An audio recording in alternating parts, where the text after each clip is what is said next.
Hey guys, it's Sam from DIY Huntress, and today I'm going to show you how to make a custom wooden sign. If you're like me, you're probably on a budget 100% of the time, which means you don't have a fancy stencil cutting machine. So today I'm going to show you how to make a sign just like this with handmade stencils. Let's get started.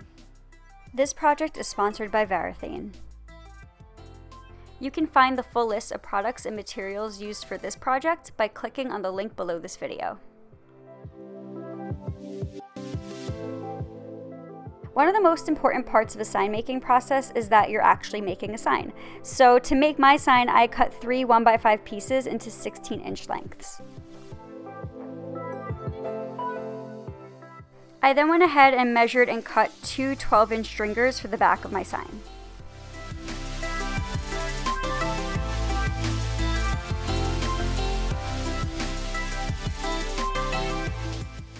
I get really picky when it comes to choosing what side of the wood I want to use, so once I was finally happy with the decision, I flipped those pieces over and then attached the stringers to the back of the wood using wood glue and brad nails.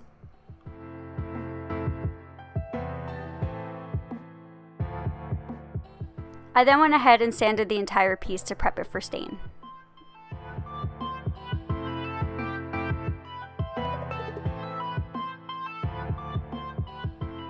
For this project, I use Varathane stain in golden mahogany. What I like about the stain is that it dries in about an hour and only needs 1 coat coverage for great color. And I mean, time is money, and we're going to be spending a lot of time on these handmade stencils, so using this stain just made total sense.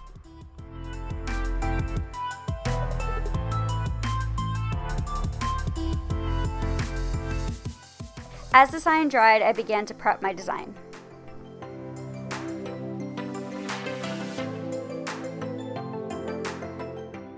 I used Photoshop to prep my design, and I created a canvas on Photoshop that was the same exact size as my actual wood sign. If you don't have Photoshop, I have a list of alternatives on my website. You can check that out by clicking on the link below this video. After creating my canvas size and centering everything, I went ahead and just created a really cool design for this sign. You can choose whatever design you want, your mom's name, your pet's name, your favorite quote, whatever makes you happy, just go ahead and do it. Once I was happy with my design, I printed it out into several sections.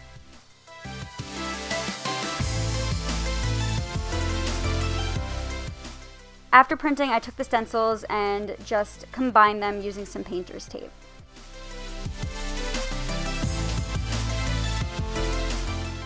I made sure to trim off any of the border pieces just to make everything super flush and really neat. I then went ahead and just taped like a madman and really just made sure that this stencil is going to be super sound and super strong.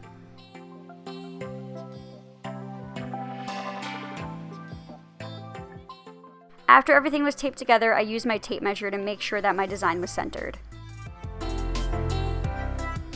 I then went ahead and taped the stencil to the actual piece at this point.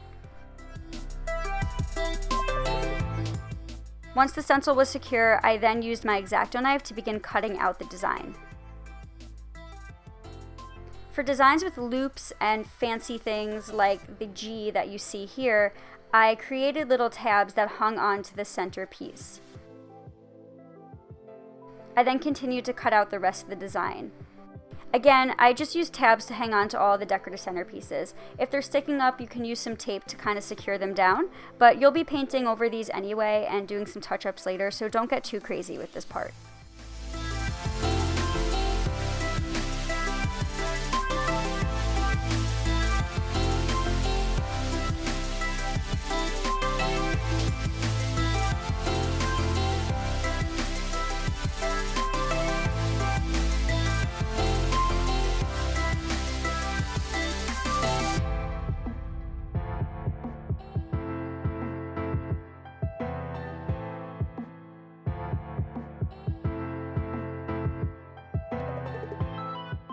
Once I was done cutting out my stencil, it was time for paint.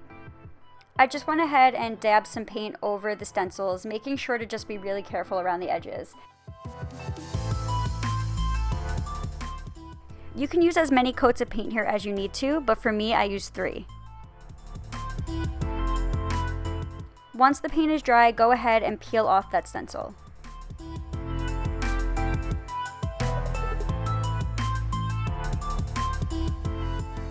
After peeling away the stencil, I went ahead and filled in all of those little voids left by those tabs with a small detail brush and some paint.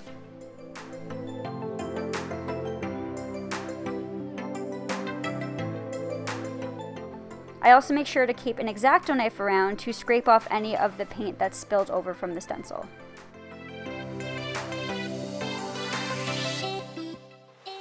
At this point, I just switch between the paintbrush and the X-Acto knife until I'm really happy with the way the design looks.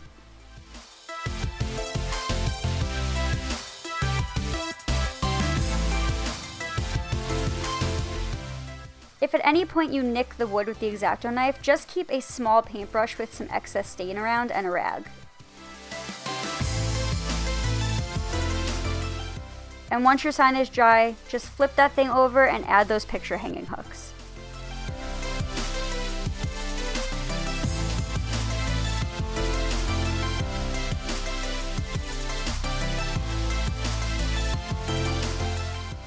For more project ideas, please make sure to subscribe to my YouTube channel. Also, visit my website at DIYhuntress.com and click on past projects.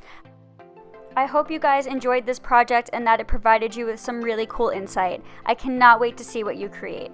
In the meantime though, happy DIYing and see you all later.